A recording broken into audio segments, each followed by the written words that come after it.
That was a pretty good shocked face today, I think. Anyway, Lord Hales had sent Johnson a present of a curiously printed poem on repairing the University of Aberdeen by David Mallock, which he thought would please Johnson as affording clear evidence that Mallet had appeared even as a literary character by the name of Mallock. His changing, which to one of softer sound, had given Johnson occasion to introduce him into his dictionary under the article alias. Mallock continued to write his name thus after he came to London. His verses prefixed to the second edition of Thomson's Winter are so subscribed. So this guy changed his name from I guess, Malloch to Mallet. This piece was, I suppose, one of Mallet's first essays. It is preserved in his works with several variations, Johnson having read aloud from the beginning of it, where there were some commonplace assertions as to the superiority of ancient times. How false, said Johnson, is all this, to say that in ancient times learning was not a disgrace to appear as it is now.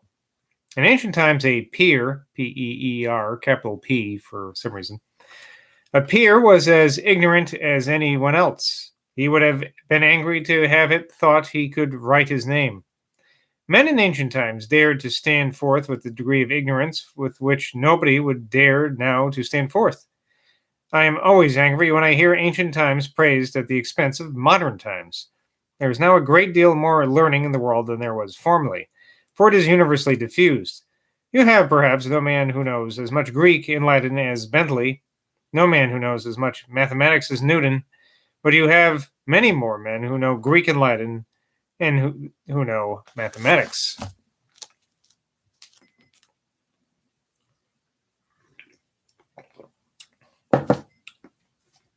On Thursday, May 1st, I visited him in the evening along with young Mr. Burke. He said, "It is strange that there should be so little reading in the world and so much writing. People in general do not willingly read if they can have anything else to amuse them. There must be an external impulse, emulation, or vanity, or avarice. The progress which the understanding makes through a book has been more pain than pleasure in it. Language is scanty and inadequate to express the nice gradations and mixtures of our feelings. No one reads a book of science from pure inclination. The book that we do read with pleasure, are light compositions which contain a quick succession of events. However, I have this year read all Virgil through. I read a book of the Aeneid every night, so it was done in 12 nights, and I had great delight in it. The Georgics did not give me so much pleasure except the fourth book. The Eclogues I have almost all by heart. I do not think the story of the Aeneid interesting. I like the story of the Odyssey much better, and this not on account of wonderful things which it contains, for there are wonderful things enough in the Aeneid. The ships of the Trojan turn to sea nymphs, the tree of Polydorus' tome dropping blood. The story of the Odyssey is interesting as a great part of it is domestic. It has been said there is pleasure in writing, particularly in writing verses. I allow you may have pleasure from writing after it is over, if you have written well, but you don't go willingly to it again. I know when I have been writing verses, I have run my fingers down the margin to see how many I have made and how few I had to make." He seemed to be in a very placid humor, and although I have no note of the particulars of young Mr. Burke's conversation, it is but justice to mention in general that it was such that Dr. Johnson said to me afterwards, "He did very well indeed. I have a mind to tell his father."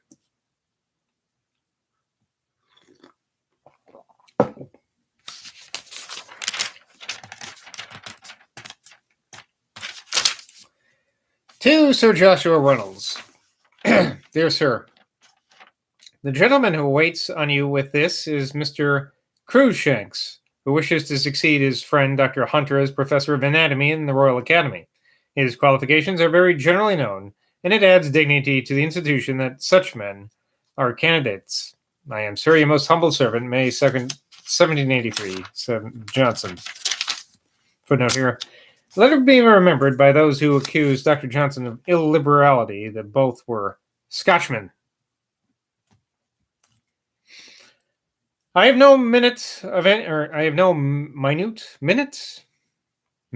I guess minute. I've never thought of that as a single word. Yeah, I have no minute of any interview with Johnson until Thursday, May 15th, when I find what follows.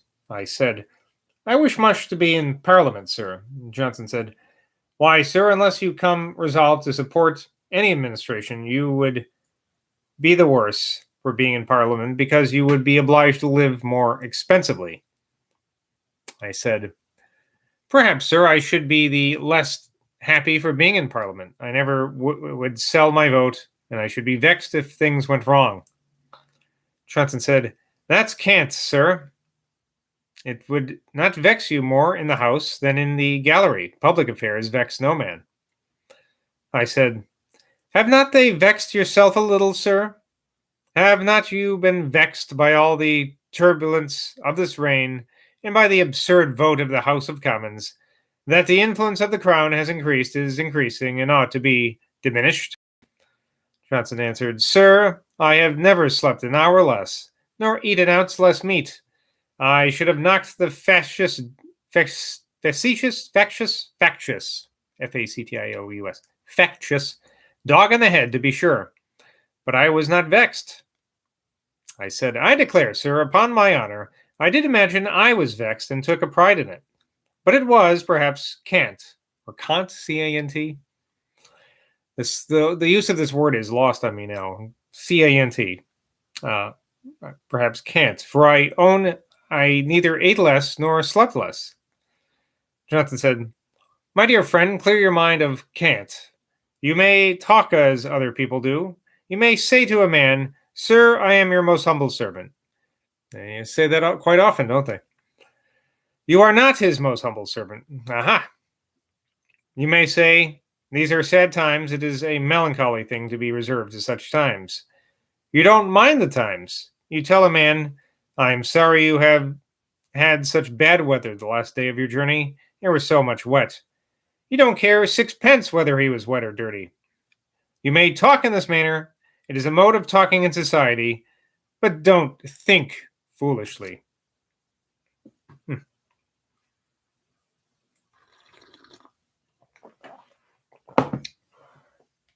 I should write down. I'm going to write down a note.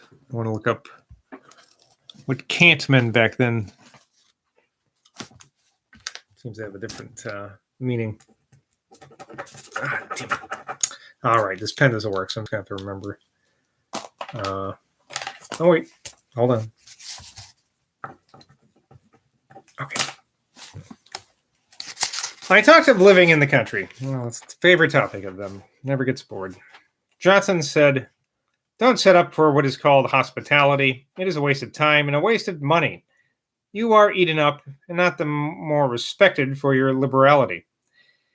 If your house be like an inn, nobody cares for you. A man who stays with another makes him a slave for a week. I said, but there are people, sir, who make their houses a home to their guests and are themselves quite easy. Johnson said, then, sir, home must be the same to the guests, and they need not come. Here he discovered a notion common enough in persons not much accustomed to entertain company, that there must be a degree of elaborate attention, otherwise company will think themselves neglected. And such attention is no doubt very fatiguing. He proceeded. I would not, however, be a stranger in my own country, or my own county. I would visit my neighbors and receive their visits, but I would not be in haste to return visits. If a gentleman comes to see me, I tell him he does me a great deal of honor. I do not go to see him, perhaps for 10 weeks. Then we are very complacent to each other. No, sir, you will have much more influence by giving or lending money where it is wanted than by hospitality.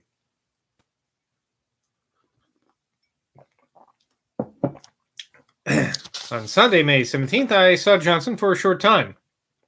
Having mentioned that I had that morning been with old Mr. Sheridan, he remembered their former intimacy with a cordial warmth and said to me, "Tell him, Mr. Sheridan, I shall be glad to see him and shake hands with him." I said, "It is to me very wonderful that resentment should be kept up so long." Johnson said, "Why, sir, it is not altogether resentment that he does not visit me. It is partly falling out of the habit, partly disgust, as one has a drug that has made him sick. Besides, he knows that I laugh at his oratory."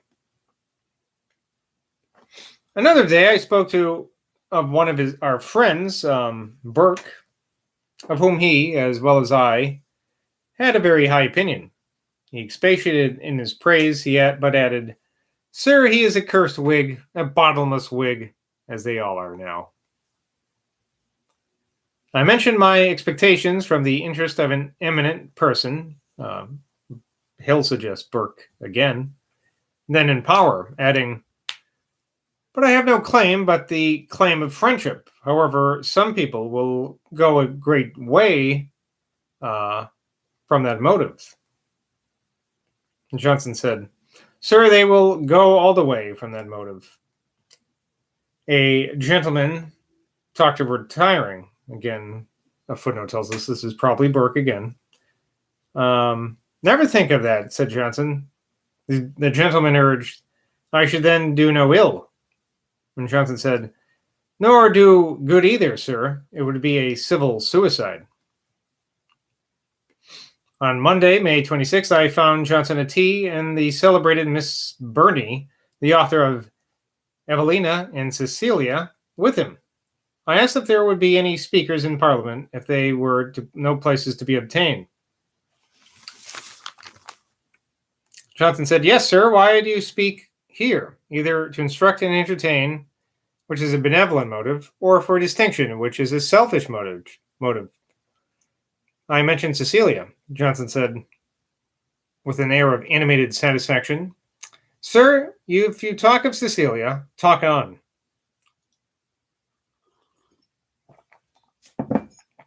We talked of Mr. Barry's exhibition of his pictures. Johnson said, "Whatever the hand may have done, the mind has done its part. There's a grasp of mind there which you find nowhere else."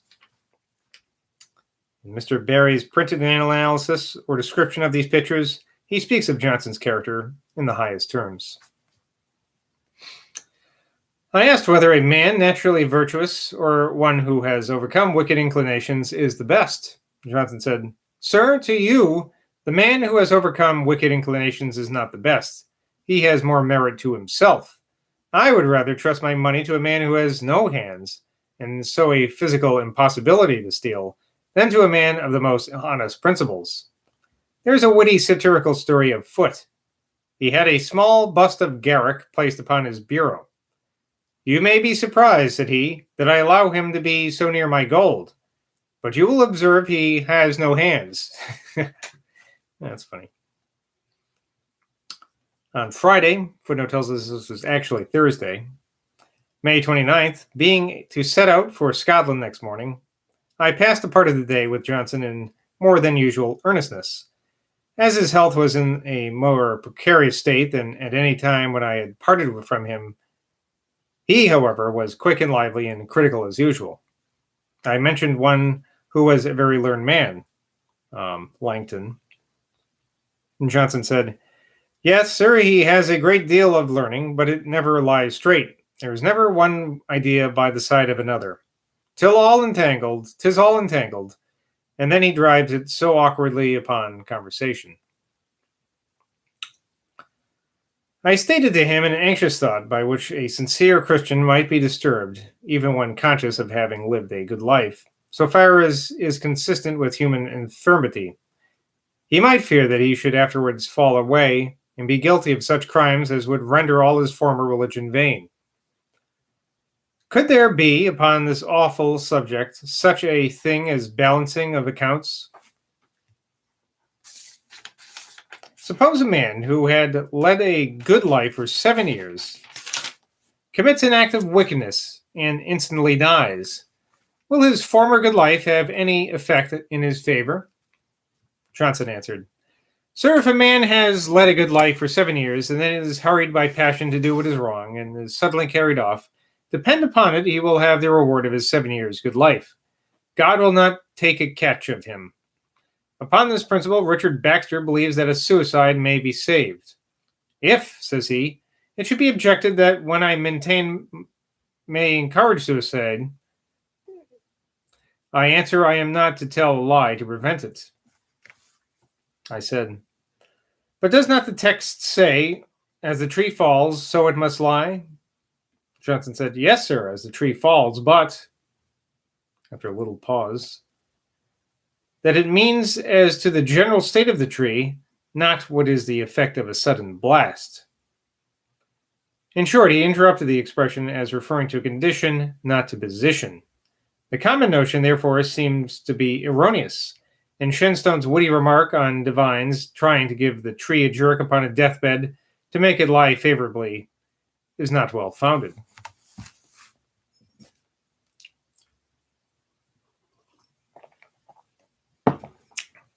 I asked Johnson what works of Richard Baxter's I should read. He said, read any of them. They are all good. He said, get as much force of mind as you can. Live within your income. Always have something saved at the end of the year. Let your imports be more than your exports, and you'll never go far wrong. I assured him that in the extensive and various range of his acquaintance, there never has been anyone who had a more sincere respect and affection for him than I had. He said, I believe it, sir. Were I in distress, there is no man to whom I should sooner come than to you. I should like to come and have a cottage in your park, toddle about, live mostly on milk, and be taken care of by Mrs. Boswell. She and I are good friends now, are we not? Talking of devotion, he said, though it be true that God dwelleth not to temples made with hands, yet in this state of being our minds are more piously affected in places appropriated to divine worship than in others. Some people have a particular room in their house where they say their prayers, of which I do not disapprove, as it may animate their devotion. He embraced me and gave me his blessing, as usual when I was leaving him for any length of time. I walked from his door today with a fearful apprehension of what might happen before I returned. To the Right Honorable William Wyndham. Sir, the bringer of this letter is the father of Miss Phillips, now the celebrated Mrs. Crouch, a singer who comes to try her voice on the stage of Dublin.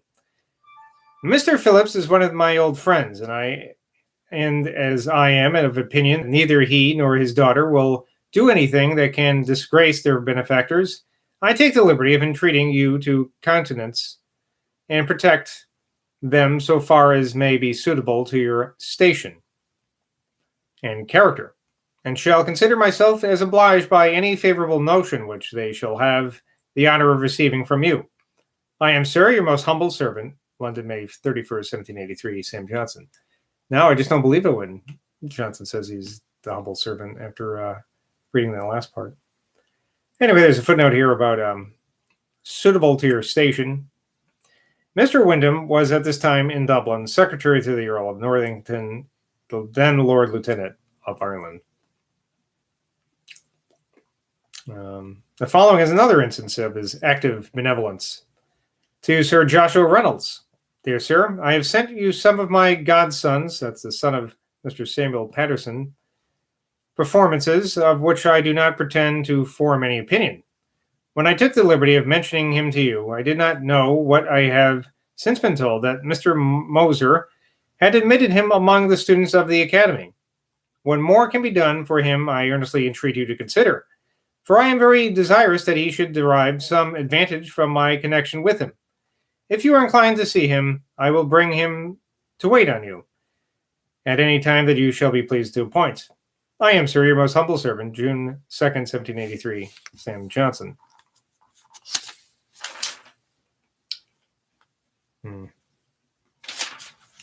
I'll just end on the sad note. My anxious apprehensions of parting with Johnson this year proved to be but too well founded. For not long afterwards, he had a dreadful stroke of the palsy, of which there are very full, inaccurate accounts in letters written by himself, which show with what composure of mind and resignation to the divine will his steady piety enabled him to behave. I'll have to wait till tomorrow to read those. Getting near the end now. Till next time, bye from Boswell.